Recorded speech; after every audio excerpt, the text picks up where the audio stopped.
Well, welcome to the Four Seasons Gardening program tonight. As we get started here this evening, make sure that you mute your phones or your computer or your headset or whatever you're using to listen to our program today. I'm going to do the program, and then I will open it up for questions at the end, and I will take questions both in the chat box and also by voice. So just kind of make a note if you have a question. We'll look at those at the end. I'm Rhonda Feree. I'm a horticulture educator covering Fulton, Mason, Peoria, and Tazewell counties. And I'm also the state master naturalist coordinator. And for that role, I'm actually in Southern Illinois today, attending a master naturalist graduation. It was a great ceremony, a great group of 30 new master naturalist interns. It was great to be down here. So we get started with the bargain gardening topic. Of course, we garden for lots of reasons. It is the #1 hobby in the U.S. And we garden, because it's physically good for us, and also, and especially has been shown to be really good psychologically. Sonia is saying that she can't hear me. Kari, can you hear me? Yeah, I can hear you. Okay, so I'm wondering what's happening to Sonia, and there's 2 more people typing, so.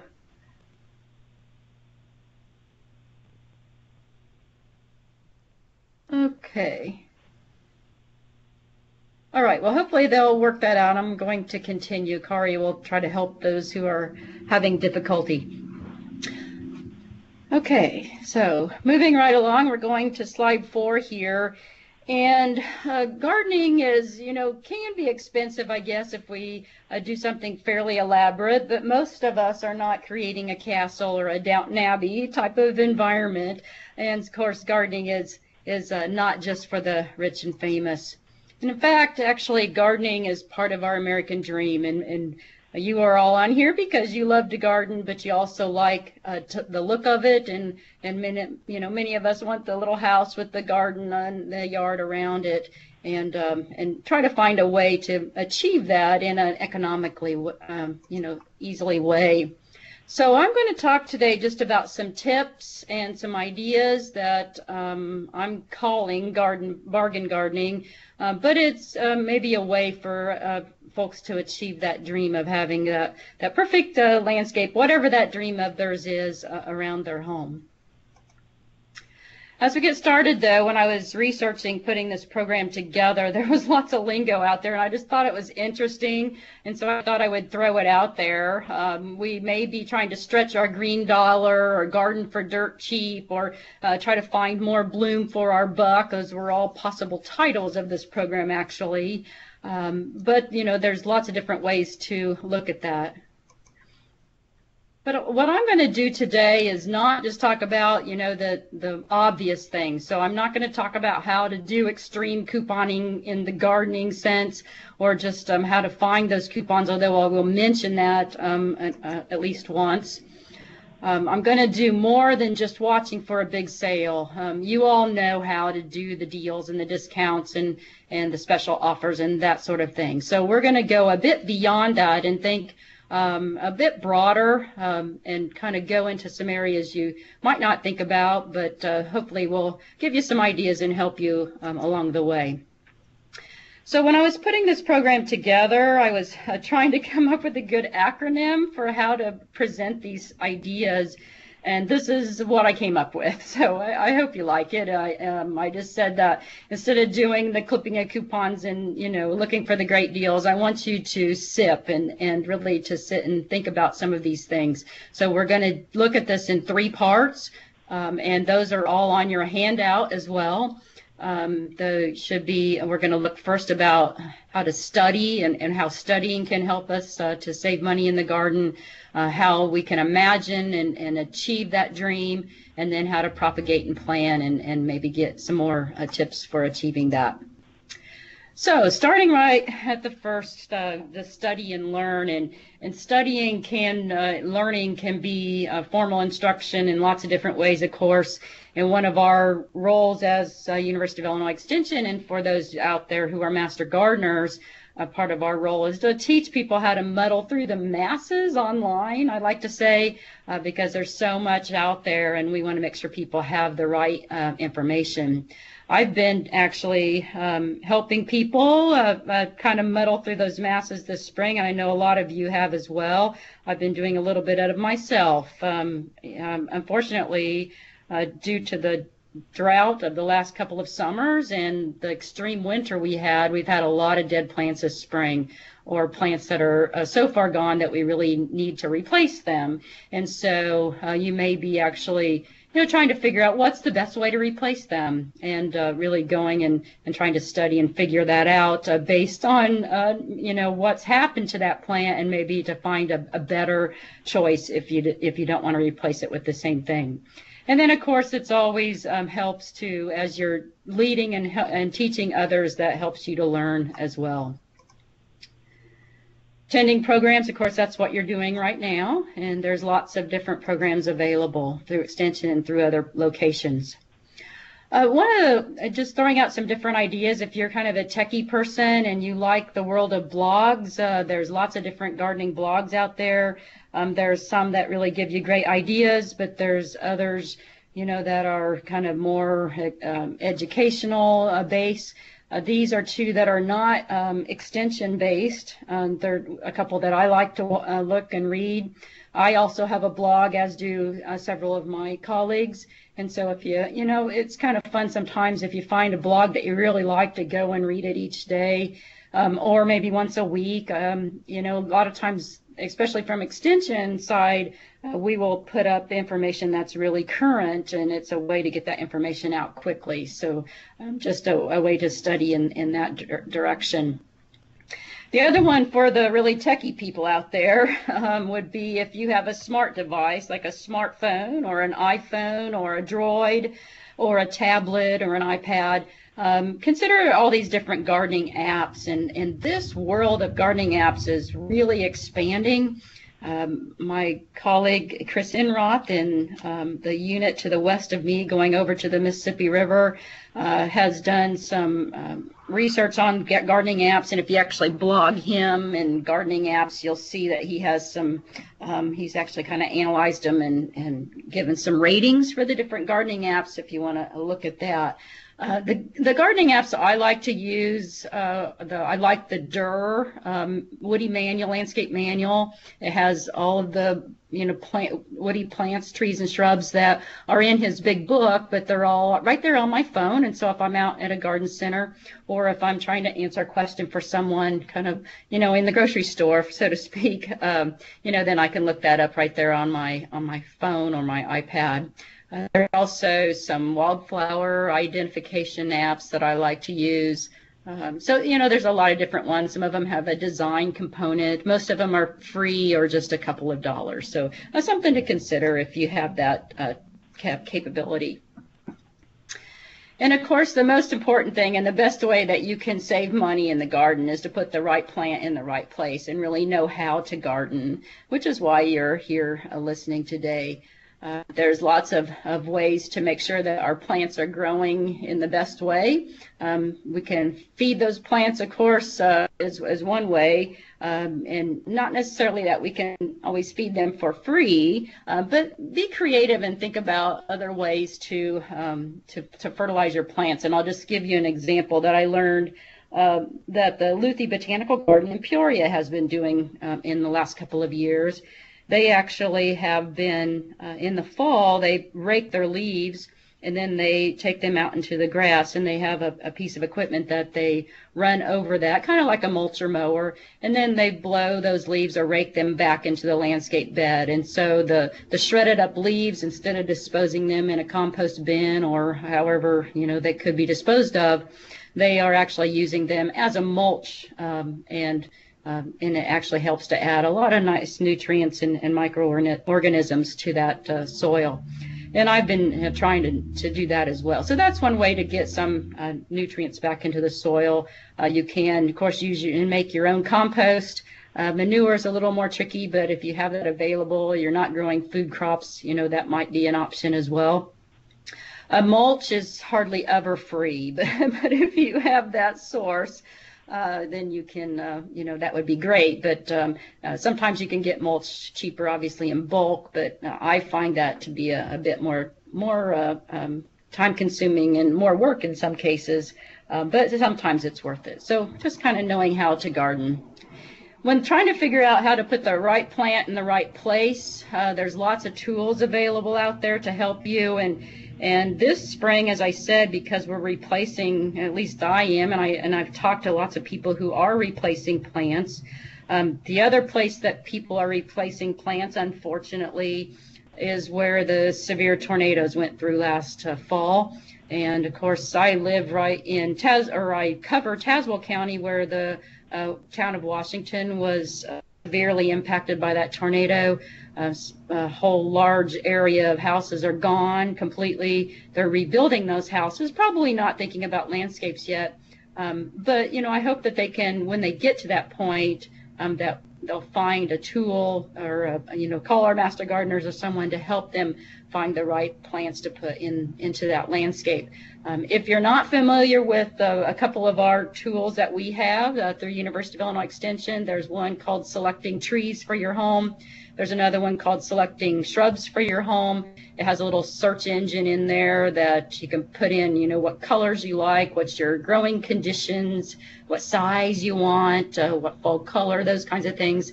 And then it will bring up and help you to determine what the best plant is for your situation.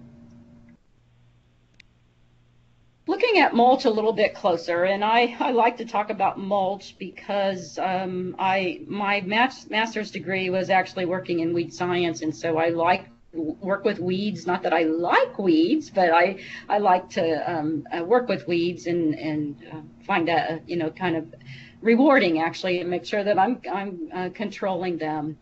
Mulch is an important part of that, but of course mulch has so many more purposes, and in the long run it can really help to save you money and time, both in weed control and then, you know, just in helping those plants to grow better so that they don't have to be replaced or, you know, or changed. So, you know, of course the mulch does suppress our weed growth. It works in a couple of different ways. We recommend a 2 to 4 inch layer of mulch. It be used in our landscapes, or, you know, in gardens as well, vegetable gardening. But that helps to prevent the sunlight from reaching the seeds, the weed seeds. Most of our weed seeds need light to germinate, and so if we work the soil a lot, bring those seeds up, or you know, we keep the bare soil open, we can get more weeds germinating. The mulch also provides a physical barrier.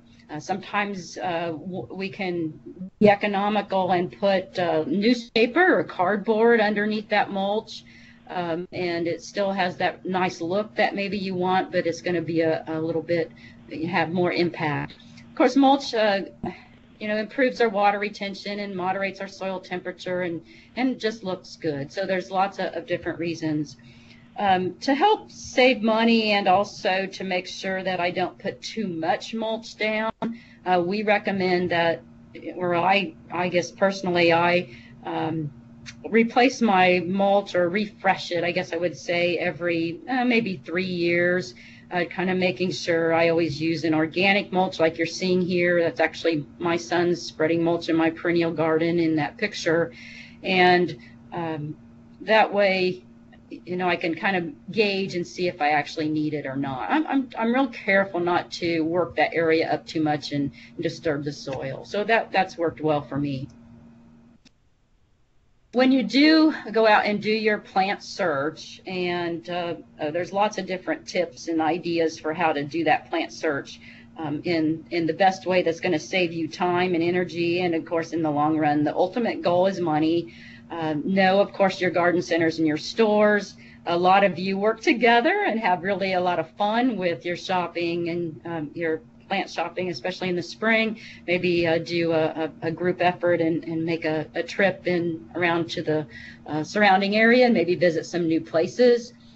For those who don't like to shop, and I'm not sure who doesn't like to shop for plants, but if you don't, or if you know of someone, maybe they can find a personal shopper, or maybe you could be their personal shopper. I kind of have a personal shopper. My husband and I kind of work together, and we use what you're seeing there at the bottom. We use barcodes, which I'll explain in a minute, our smartphones, and then sometimes just good old paper and pencil to put together a list and decide how to really focus that plant search and find the right plant in the easiest way. The barcode reader that I mentioned is also had a person who listened to this program on Tuesday tell me that they're now called QR codes, the quick response codes. So when you've seen these little emblem icons that you're seeing on the screen, the way that those work, if you're not familiar with it, is you download an app to your smartphone or tablet. And then once that app is turned on, you put it over that symbol or that emblem there as if you're about to take a picture.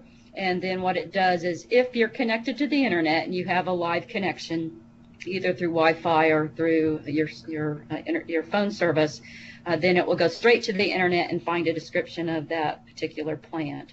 And so I found people have told me that that's really useful. They may be out, at a garden center or in a box store, want a little bit more information about that plant instead of, going home and looking it up later, and then they can use that barcode to find it right away. In addition to plants, there are lots of other things that we use in our world of gardening. And so remember all those other gardening supplies, even the way that we store those, the hand tools, chemicals, gloves, all of those are an added expense. I tend to, just personally, I like to buy really high quality tools and then try to take really good care of them so that it's an initial investment, but they will last me a really long time. I also recommend that people try to, take good maintenance of those tools if possible. Winter is a good time, obviously, to really do some good tool care to make sure you're ready for the spring, and just really keeping those in really good working condition. And then I can't do a bargain gardening program without talking about how to prepare a budget. I know some of you probably do this, and a lot of it's personality, but some people, really truly go with a budget. I tend to do a little bit of a budget. A budget will help to make sure that you don't spend, more than you have. Obviously, that's the whole purpose of it, or that we don't overbuy. This third point of know where the plants will go before you buy them is kind of a touchy one, but it's really, it actually makes sense and is true. When we're out and about and we see that really interesting or perfect plant that we just have to have, and then we bring it home and have no idea where to put it. And then we plant it kind of somewhere in the corner thinking, okay, we'll figure out where to put it later. And if you're like me, you may move it 6 times before deciding where it goes. And in the meantime, it may not do very well. And so in the long term, maybe that wasn't such a good purchase. So if you can at all, try to know where those plants will go. And one approach I like to use is I'll kind of figure out a place in my gardens where, I can put some extra plants. And so when I'm out and find that perfect plant, I'll know that, oh yeah, I can put that there when I get home. So thinking both kind of short term and long term, and I'll explain that a bit later when I do a specific example.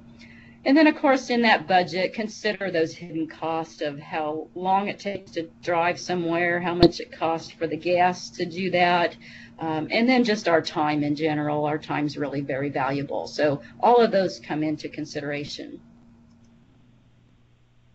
Okay, so that's the whole first section there on how to study and really figure out exactly what we want to put in that garden. The next one would be to think and dream and imagine bigger. So I'm going to go through each of these separately, and this will help you to come to that third part we're going to talk about, which is how to plan and propagate. So we want to really dream about what are your needs in the garden first, exactly what do you need, and then what are your wants. And then in kind of a third step is what style do you like? And all of those have a cost involved with them that we have to kind of prioritize and go with. Some different garden needs that might be in consideration. You may actually be you want to grow just food crops. And there's actually a really growing trend right now in edible gardening. Not kind of your traditional rows of vegetable crops in a garden, but growing vegetables and fruits and herbs in our landscape beds in a very pretty way, and yet they are also useful. So that's something to consider, kind of doing two things at once. Or do we really just want that burst of color from a flower? Or maybe we want a tree or a shrub that's going to be a screen, or maybe it's going to be something that will help to add some shade in a particular area of our yard. So some of those needs that, and then kind of to prioritize those so we know how to plan our garden and then budget for it. But in addition to flowers and plants and the living things, there are other considerations. You may really like to add some kind of decoration or garden art, and some of those can be somewhat expensive, so we'll have to plan for that. You may want to do something completely different, like a water garden or a tropical garden or an all-shade garden, or maybe you're trying to convert your yard slowly or all at once to not have any grass and be a no-mow garden. So just some different ideas of some needs that you may, just for your family and personally that you would like to have, or that you already know you want. And then kind of going to the next step, what are the wants of that? Do you want that to be a Japanese garden? Sometimes we really want to make sure that our home has an inviting entrance, whether that's a house or a duplex. For an apartment, we might have a patio or a balcony, and we want to work really with containers. We may want to try to do activities in our garden. So just some of those things that you can imagine and really dream about. Maybe you want a new pergola or a new arbor, and you're going to have to plan and budget and figure out how to make that happen. And then finally, the third kind of step in the imagining is to think about garden styles. Are you somebody who likes it to be really very natural? And so that you just kind of plant the plants and let them go. And of course, then putting the right plant in the right place is critical then, because if I want a 3x3 foot round plant in this spot, then that's what I'm going to purchase. I'm not going to purchase a 5x5 square plant and then prune it to 3x3 by round. That takes more time, that takes more resources. So that can help in the economics as well, just to make sure that you look at that style and the types of plants that you're looking for. Just a personal example, I've got a couple of those here. You can see in my different gardens, what I call them garden rooms. So when I first moved into my home, I wanted an herb garden, and so that was my first garden that I created. And just to kind of give you some ideas, I've been at my place for 15 years, and I have 12 acres. And I've built each of these rooms and added a little bit every year. So it's a very slow process. Can't do it all at once. And most of the things, I've done, my husband does a lot of it, and my kids, but we do a lot of it ourselves and recycle and move and try to do it in the most economical way that we can, and also in the quickest way or in a time-sensitive way. I'm just kind of figuring out a plan long-term. So it's just something to think about if you're wanting to add some new rooms, kind of prioritize those. For my example then, I like to create gardens that I work really hard in until about mid-June. Now this year, because we're so late, that may be a little later. But I try not to overdo it, although some people might not believe that since I have a large space. But then also try to keep it simple. And then after about mid-June, I encourage people to really use your garden. So you might budget to put a chair or a bench in your garden so that you can sit out there and read or journal or whatever you like to do in the garden, or just spend time with the family. So those are some needs to consider. In my example then, my style is I'm a very natural style. I like things to look natural, as if they're in their native habitat. And so I also have some areas that I landscape for usefulness, that there's a swing or a clay croquet or, the dogs running around. Then I also have some prairie area. And then, I also think it's important to consider all the different seasonal interests as you're planning that landscape. So a great way to imagine and come up with ideas for your garden is, and then as you're imagining and coming up with ideas, then you might not have to rework an area as much, although we seem like we're always doing that to a degree. So lots of different places to go to get ideas. Two great places, I think, within good driving distance. Well, of course, depending on where you're at in Illinois, I'm right dab in the center, and so it's just an easy drive for me to get down to St. Louis or up to Chicago to those wonderful botanical gardens. We also have the arboretums around the state. The one that I am most familiar with, at least I go to the most frequently, is the Peoria Luthi Botanical Garden. Because that's right in my unit. But there are many of you are in garden clubs and other ways that you can get ideas from other people. A couple of ideas for saving money in the garden, and these are kind of popular right now, and I call it repurposing garden junk into something very useful. Maybe a year or so ago, I found a Facebook page that I really liked. It was called Two Women in a Hoe, and they had all these great ideas. And one of them that I did actually implement is using an old gas grill that doesn't work anymore, which you're seeing there on the left. And I took that and made it into a potting bench in my garage, and I use it all the time. But there's lots of other ideas that you can get on how to economically use items that you maybe already have, or you can find at a garage sale or at a flea market or something really economically, and make those into items in a good way for your garden. The really hot social media site, for those of you who Pinterest, that is a really great way to find unique and interesting ideas that I'm just always amazed at what comes across the Pinterest news feed.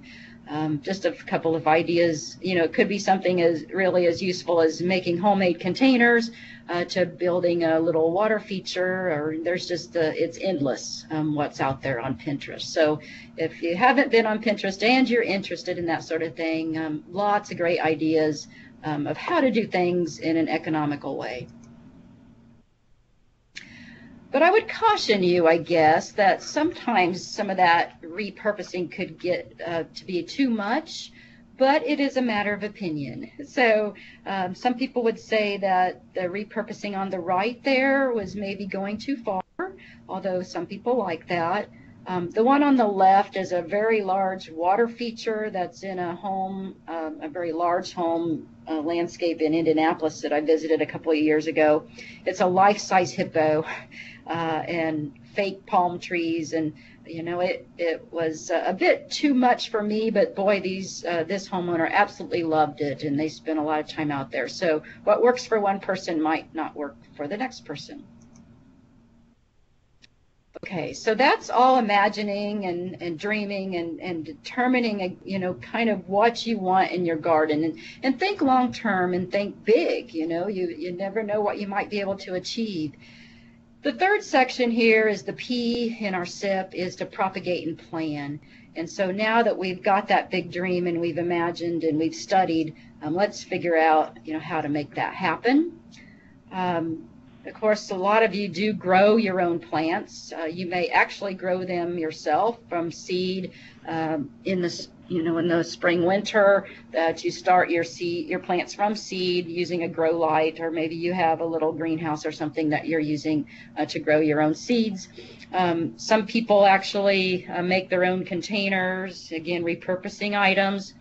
Some people will make their own soil using compost and then amending that with other ingredients. Of course, we can divide and we can so-called steal or borrow, or I guess not borrow, but get a swap and get plants from each other. Master gardeners especially are great at maybe putting together some swap meets or some plant exchanges or just plant sales. We've had a plant sale in Peoria last weekend, and I think there's another one coming up in our unit in a couple of weeks, and I'm sure you've had some of those around the state as well.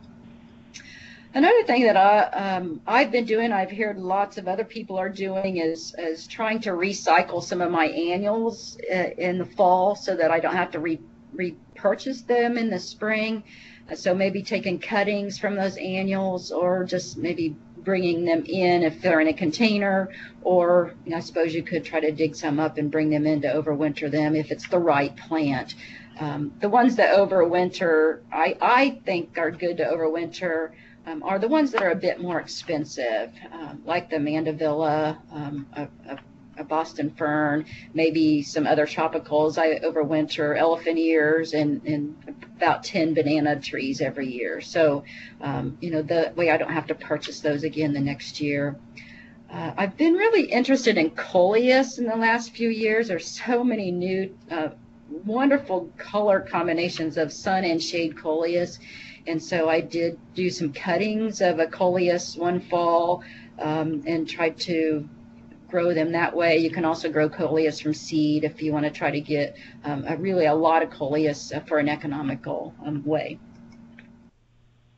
When starting your own seed, just some ideas to consider. I think it's great to start your own seed. You have a lot more selection than just having to rely on what the garden center or the box store or the discount store has ordered. So you have more selection. You also have more control on the way that those plants are grown. And my dad and I start some of our own plants each year, and I found that the ones that he uses compost for his soil, and I found that his plants tend to grow a lot better than the one at times, not always, but sometimes they will grow a lot better in my yard, in my gardens, than the ones that I purchased for various reasons. So it's a cheaper way to get those plants. We do try to recycle containers that we purchase, so we don't have to purchase new containers when starting seeds. And then I have already talked about the compost and maybe making containers out of various different materials. Lots of different ideas out there. Of course, dividing plants is a great way to put some of those in other parts of your landscape, or to share those with friends. If you haven't been to our YouTube channel, if you're an internet user and you like to YouTube, University of Illinois Extension has some really nice YouTube videos on gardening, actually many of them. They're all really to the point. They're very topic specific, like this one's on dividing hosta. And they're only, maybe 2 or 2.5 minutes. So they're quick, they're easy, they are very educational.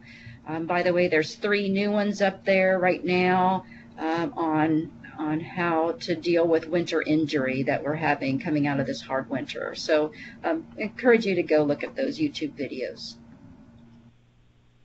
And then finally, from all of that you've learned and imagined, develop a plan.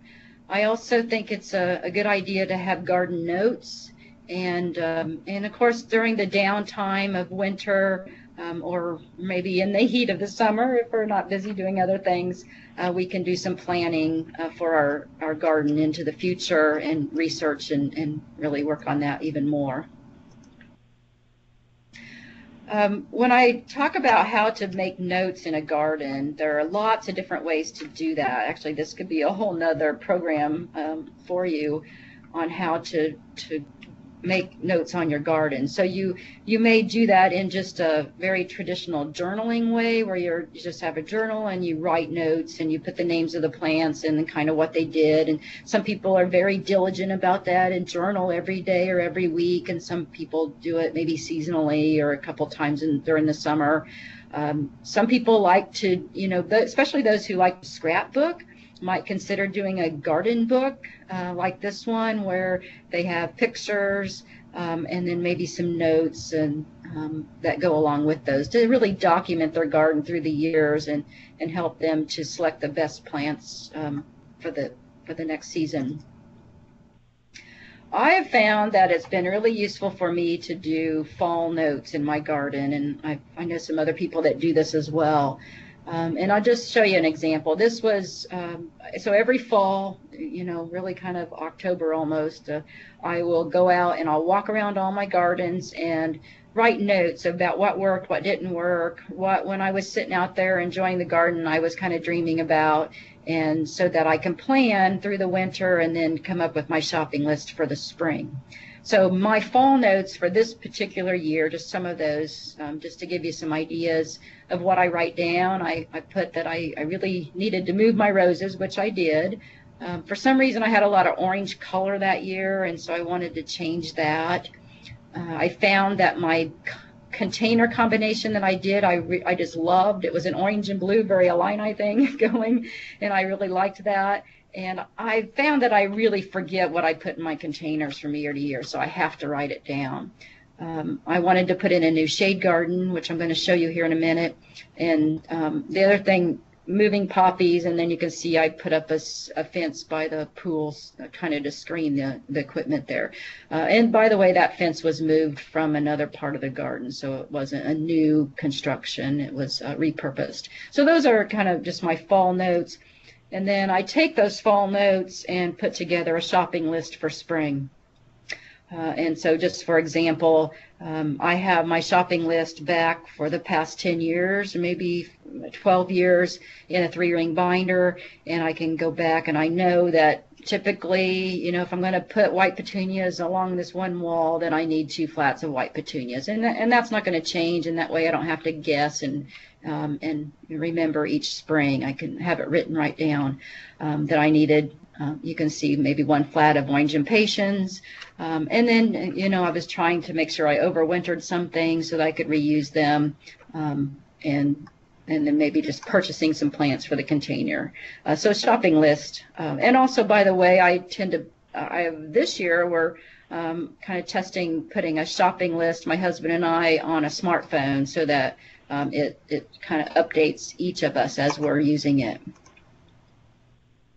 So I'm going to end up here with an example, and then I'll have a few slides there at the end with some other tips. But I want to give you an example of, this is actually a couple of years ago, of a new shade garden I put in, and how I thought about budgeting and using some of these principles that I've talked about here this evening. So I did this in 2012, and this area is behind my gazebo, kind of behind the pool. It's a kind of a secret area. You don't know it's there until you walk around the gazebo, so it's also kind of a secret garden. And I wanted it to be, it has to be a shade garden because it's very shady. There really wasn't any grass. It was just very bare soil and some leaves that had fallen. So my budget for the first year was to really put the bones of the garden in. So I'm going to provide the structure. And I had a dollar amount in mind for how much I wanted to spend total on a tree, a couple of shrubs. I mean, I'm not going to be able to afford a lot. Maybe some, of course, the mulch. I mulched the entire thing, so that was a big expense. As I said, I always put a chair or a bench, and so I'll show you what I came up with, but that was a part of the expense. And then the aromatic sumac, actually, I could move from out in the woods that you see there behind that fence. And then we repurposed some brick to make the walk. So really the budget was on those few items that you see there. The other thing was that I designed this based on the book The Secret Garden, and if you're not familiar with that book, it's a book about a little girl named Mary who finds a secret garden behind a brick wall, and she has this new friend called Dickon who really is friends and talks to the animals.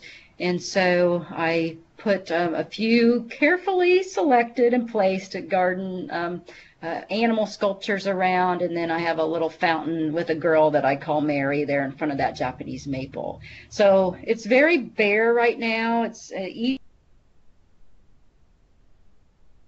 and hopefully to find those in an from other people or in the garden centers. Or I'm also going to be moving and trying to reestablish our native violets into that area because they grow so well, and I just decided I don't want to fight them. I just want to enjoy them because they are a beautiful plant. So I'm putting those violets back into that area. So anyway, that's just the example of my shade garden that I put in, and how I approached using some of these principles that we've talked about.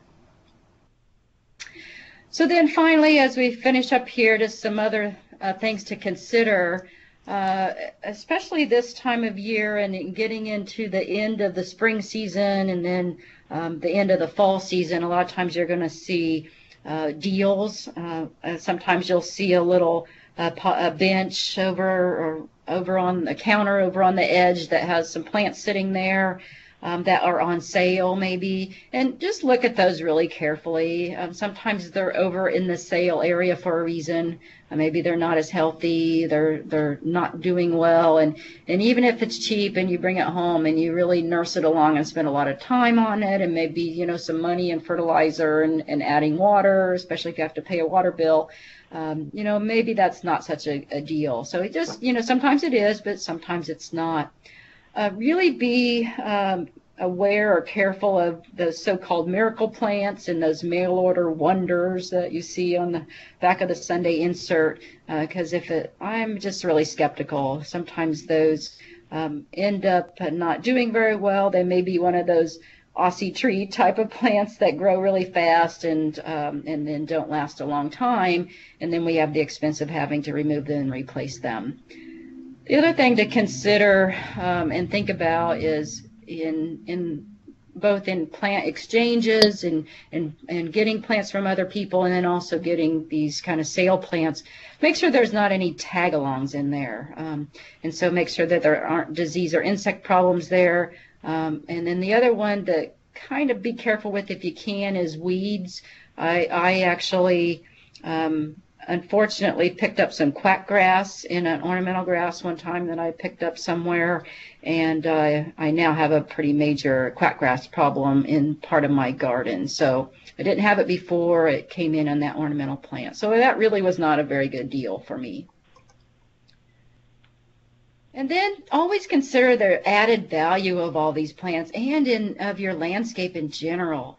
There's sustainable practices that we, of course, are doing in gardening a lot more, and I would like to do even more that can save us money. Of course, again, right plant, right place, but they can conserve water and nutrients using native plants, using the plants that really work well in your environment. And trying to use that so-called free water when we can, so that we're not pumping out of in my case, I'm pumping out of the ground and running a pump, or, you may have a water bill that you have to pay. So using rain barrels or gray water, some of the newer houses are being constructed so that they have a gray water tank, which is, if you've ever camped, the campers have a gray water tank and a black water tank, and the gray water tank is, your shower water and maybe your dish water that has maybe some soap in it, but not any of the real nasty stuff. And so we can use that in the right way. There's guidelines for how to use that gray water to water our plants. The other added value that we really can consider is how to save energy in the home with proper tree placement and other plants and structures, so that our homes, the tree, properly placed, can help the sun come through in the winter to warm the house. But then when the leaves are out in the summer, it will shade the house and make it cooler, so we're not running our utility bill so much. And so really energy efficient landscaping is something to consider. Overall, we know that adding all these plants and gardens to our yard will increase our property value, and the average is it will increase about 15%. So it certainly is an important part and worth that investment to purchase those plants over the long haul. And then maybe some other kind of fun added value of we may be growing our own food, which was, of course, important. But also you may grow plants for crafts or flower arrangements or other purposes. So just considering that added value. My last slide here is if you've ever seen this term, Illinois Riverhort, IL Riverhort, that's my name on the social media world. And then the poppy is my avatar. So whenever you see that symbol and that name, you'll know that I wrote it, or it's coming from my unit. So if you're interested in that, I have a Facebook page, a Twitter page, a Pinterest boards, and 2 or 3 blogs. I know a lot of the other educators have these as well. So if you haven't checked those out, I encourage you to do that. Okay. Before I open it up for questions, just the last slide, which I'm not going to go to because I'm going to leave this one up, is on reporting. So each extension office, if you could just make sure that you remember to go online and report how many people are at your sessions. We have 20 participants signed on today, which is a great, and I know that there's multiple people at some of those locations, so that's good. Good to know. So I will open it up for questions, comments. If you have ideas among yourselves, hopefully you can share among yourselves there in your rooms, wherever you are tonight. But I'd like to hear from you.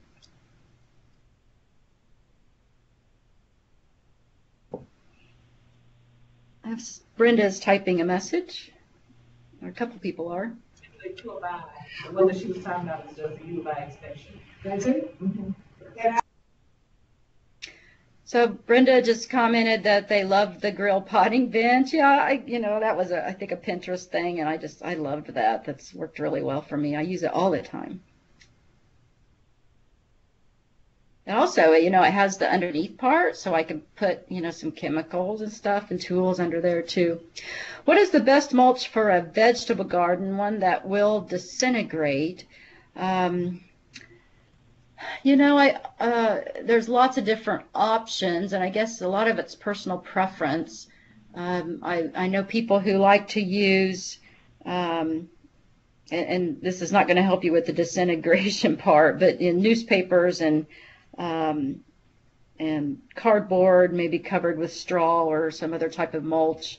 And of course, as I think what you're asking, the problem is, in some cases, that can be a problem with nitrogen depletion if we leave it too long and it doesn't disintegrate or break down quickly enough. And so that is something to consider. Kind of the other extreme thing is I've actually seen carpet pieces used as mulch. It's definitely not going to disintegrate, but it works well for pathways and is actually a pretty good barrier for weeds. So in some cases that might work. Anybody else have ideas out there? Grass clippings, again, can work in some cases if they don't have herbicide on them. The next one in the gardening apps page is available. Can we post and read on the slide? Yeah, the gardening apps, in a minute I'll go over, or maybe Kari or somebody can go out and go find Chris's Chris Enroth's blog about the gardening apps, and we could throw that link up here maybe. But he has a really good listing of all those different apps. Sonia, I have used well-aged wood chips, and they break down easily as you work in the garden. Thanks, Sonia. That's a good option for the vegetable garden. The Sarah has said that they really like the newspaper and cardboard. Cedar mulch harmful to any plants. You know, I don't know the answer to that right off the top of my head. Has anybody on the line had problems with that, or know of any problems with the cedar mulch? Thanks, Kari, for putting that link up there.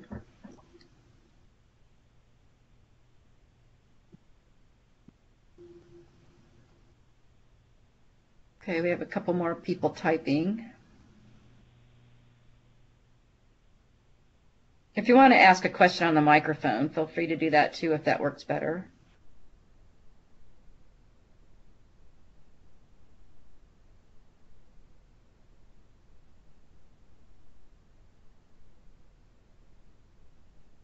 A hotel room, a Holiday Inn in Marion, and I was a little worried about the connectivity speed, and I ran a bandwidth test, and it was not as high as I would like, but boy, it's you know, worked pretty well. So I think that's a good news.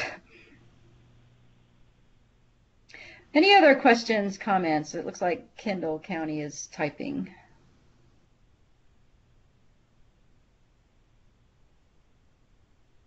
What is the best soil to start seeds in? Usually, you know, I like to use a starter soil. You can actually buy that bags of seed starter, which is a lot of times there's a lot of vermiculite in there. Something that's lighter, and then you can transition that. The seedlings kind of pull out easily, so you can transplant those. It really kind of depends on how you're starting your seeds. If you're starting them kind of in bulk and then going to move the little seedlings to their individual pots, or if you're starting right in the pots and then you're going to thin them in that pot, or maybe just clip them, you know, cut away the excess ones.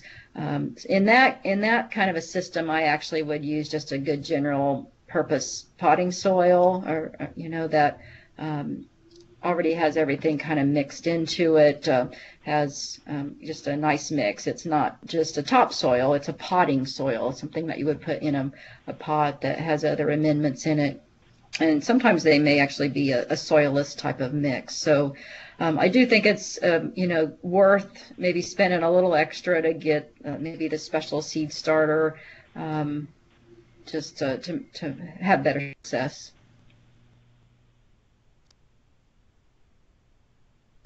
I didn't really give this example this time, but on Tuesday I talked about my dad's system a little bit more in case you're interested in that.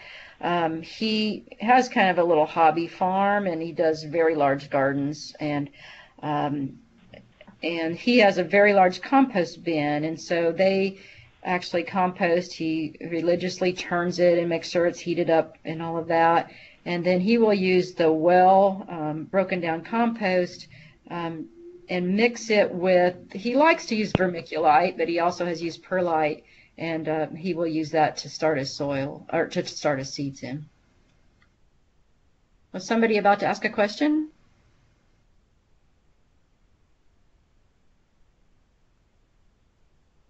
Okay, any last questions, comments before we sign off this evening?